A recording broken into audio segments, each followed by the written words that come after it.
नमस्कार, मैं दयाशंकर मिश्र। आप देख रहे हैं लोकतंत्र, संविधान और नागरिक चेतना को समर्पित आपका अपना यूट्यूब चैनल। आप जानते हैं कि हम नागरिक, संविधान और लोकतंत्र पर अपने चैनल को फोकस करते हैं। इन 3 विषयों पर ही हम बात करते हैं। और अगर आप देख रहे हों तो बीते कुछ वक्त में इन तीनों पर ही सबसे ज़्यादा हमले किए जा रहे हैं, सबसे बड़े हमले किए जा रहे हैं। पिछले दिनों इसकी लगातार शुरुआत की जा रही है क्रमबद्ध तरीके से।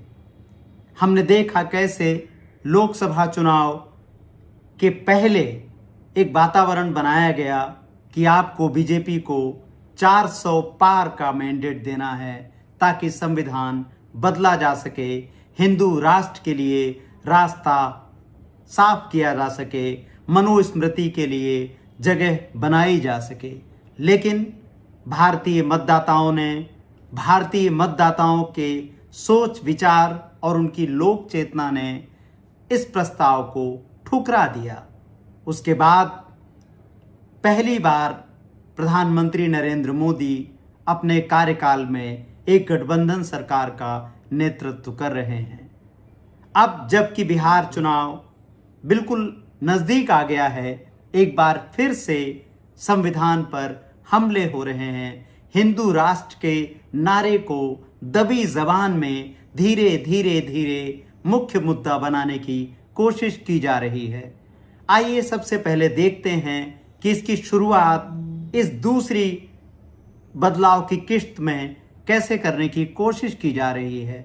सबसे पहले हमने देखा कि आरएसएस के महासचिव दत्तात्रेय होसबोले ने सबसे पहले इस बात की शुरुआत करते हुए कहा कि संविधान से समाजवाद और धर्मनिरपेक्ष शब्द को हटाने पर विचार किया जाना चाहिए, या आप इसको ऐसे समझें कि अब इनकी ज़रूरत नहीं है।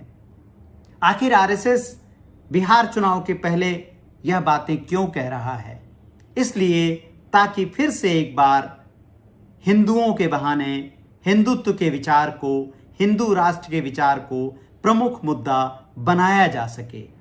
इसलिए समझना ज़रूरी है कि जब सरकार के पास दिखाने के लिए कोई उपलब्धि नहीं है, ऑपरेशन सिंदूर के पोस्टर पूरे देश में लगाए गए।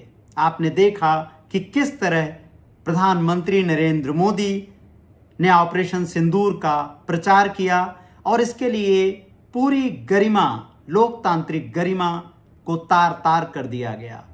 अब लग रहा है कि ऑपरेशन सिंदूर का प्रचार भी काम नहीं करेगा, तो बीजेपी एक बार फिर से संविधान की ओर बढ़ रही है, हिंदू राष्ट्र का शोर बढ़ाया जा रहा है, धर्मनिरपेक्षता और समाजवाद पर हमला किया जा रहा है। यह समझना जरूरी है कि जिन भगत सिंह की बात आप गाहे बगाहे बीजेपी नेताओं से सुनते रहते हैं, यहाँ तक कि भगत सिंह को लेकर प्रधानमंत्री नरेंद्र मोदी, देश के पहले प्रधानमंत्री जवाहरलाल नेहरू पर झूठे आरोप लगाते रहे हैं। उन भगत सिंह के विचार क्या थे? भगत सिंह बार बार समाजवाद की बात करते हैं। आप भगत सिंह का साहित्य उठाकर देखिए, समाजवाद शब्द से पूरा परिपूर्ण है। उनकी पूरी विचारधारा समाजवाद पर आधारित है।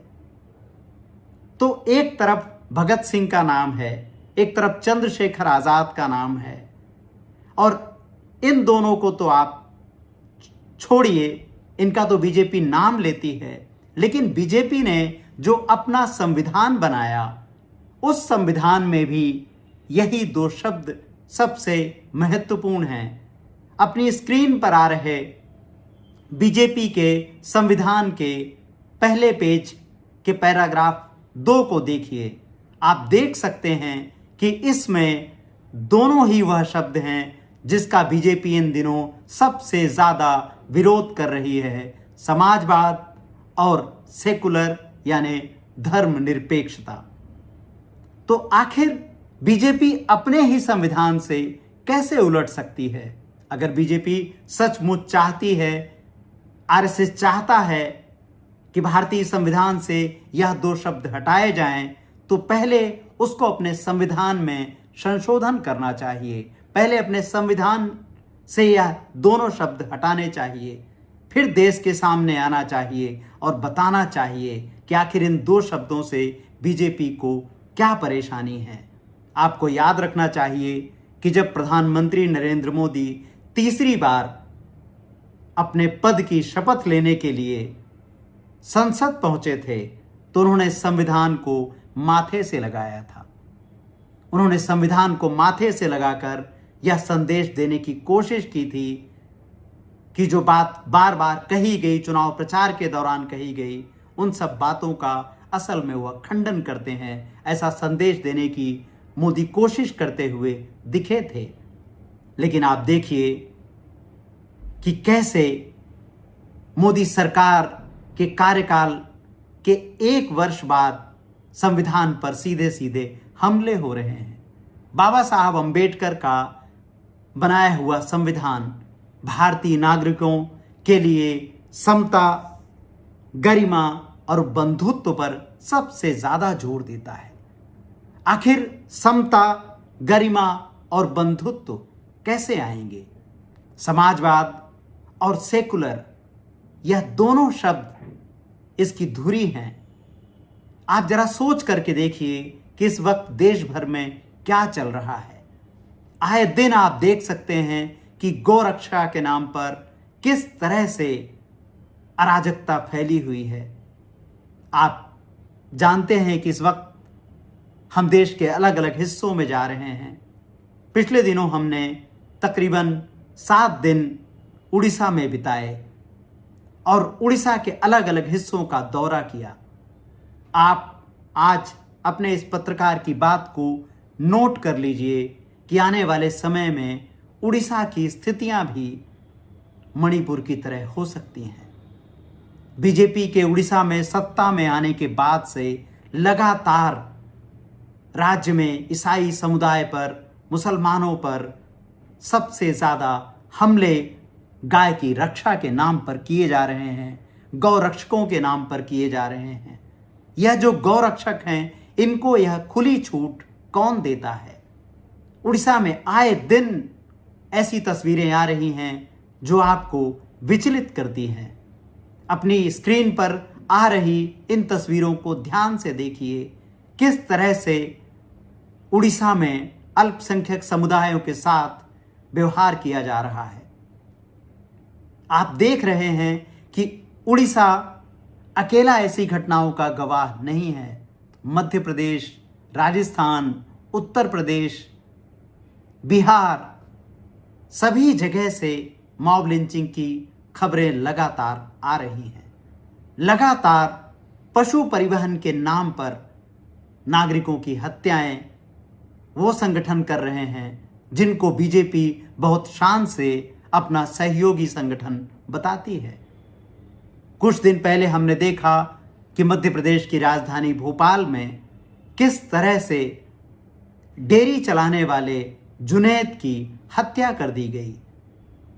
इस वक्त देश में कोई भी वाहन अगर पशुओं को लेकर जा रहा है और उसके पास पूरे कागज हैं, लेकिन अगर वह बजरंग दल को और उसके जैसे ही नाम वाली दूसरी संस्थाओं को अपने कागज दिखाता है, लेकिन अगर उसका मजहब उनके मजहब से मेल नहीं खाता, तो इसकी कीमत अपनी जान देकर चुकानी पड़ सकती है। भोपाल में ऐसा ही हुआ। नौजवान जुनैद की पीट पीट कर हत्या कर दी गई और उसके बाद से हमने इसका कोई खंडन नहीं देखा। अब आप बात करिए कि बीजेपी बिहार चुनाव से ठीक पहले इन बातों को क्यों सामने लेकर आ रही है। इसीलिए लेकर आ रही है ताकि बिहार के नागरिकों का ध्यान पुल गिरने से, पेपर लीक से, नौकरी की समस्या से, बेरोजगारी से हटाया जा सके। बिहार देश का संभवतः एकमात्र ऐसा राज्य है जहां हर 10-15 दिन में एक के बाद एक पुल गिरते ही रहते हैं। उन पर कोई ठोस बात नहीं होती। ना पुल बनाने वाले का पता चलता और न पुल का टेंडर देने वाले की कोई बात सामने आती है। संघ की ओर से समाजवाद और धर्मनिरपेक्षता पर हमला हम स्वाभाविक ही मानते हैं, लेकिन मध्य प्रदेश के पूर्व मुख्यमंत्री और इस वक्त केंद्रीय कृषि मंत्री शिवराज सिंह चौहान ने भी आज तक से बात करते हुए कहा है कि धर्मनिरपेक्षता शब्द को हटाने पर विचार किया जाना चाहिए। आप देखिए, एक रूपता है, एक क्रम है। पहले आरएसएस की तरफ से बात कही जाती है, अब बीजेपी के इतने सीनियर व्यक्ति की तरफ से यह बात कही जा रही है। और शिवराज सिंह चौहान इसमें जिस तरह के तर्क दे रहे हैं, आप उनको सुनिए और सोचिए कि क्या बात देश के कितने वरिष्ठ नेता कह रहे हैं। इस वक्त नागरिकों की भूमिका सबसे ज़्यादा ज़रूरी हो जाती है कि वह समझें कि उनकी चुनी हुई सरकार क्या कर रही है। बिहार में अकेले यही नहीं हो रहा है। बिहार में मतदाता सूचियों के रिव्यू के नाम पर इस तरह के नियम कानून लाए जा रहे हैं जिसमें आपके से ऐसे दस्तावेज मांगे जा सकते हैं जो एक सामान्य आदमी के लिए बेहद मुश्किल होगा। इस पर हम अपने अगले वीडियो में विस्तार से बात करेंगे, लेकिन बिहार चुनाव के ठीक पहले नागरिकों को अपने ही राज्य में एक तरह से जैसे नागरिकता साबित करने के लिए कहा जा रहा है। इन सब का उद्देश्य क्या है, इन सब का हासिल क्या है? अगर चुनाव आयोग को मतदाता सूचियों की जांच करनी है तो यह सब काम बरसों बरस पहले किए जाते हैं। अब जबकि बिहार जैसे राज्य में जहां मानसून आ चुका है और बारिश के कारण बहुत से लोग एक जगह से दूसरी जगह पर जा रहे हैं, उस वक्त इस तरह का सर्वेक्षण, इस तरह के नए नियम कानून संदेह पैदा करते हैं। तो नागरिक समाजों को बेहद सतर्क रहने की ज़रूरत है। उन्हें यह ध्यान रखना चाहिए कि वह किसको अपना वोट दे रहे हैं और जो वोट देने वाले हैं उनका उद्देश्य क्या है, आपके वोट से आखिर क्या होने वाला है। आपको इसके बारे में लगातार सतर्क रहना चाहिए। लोकतंत्र, संविधान और नागरिक चेतना पर आज बस इतना ही।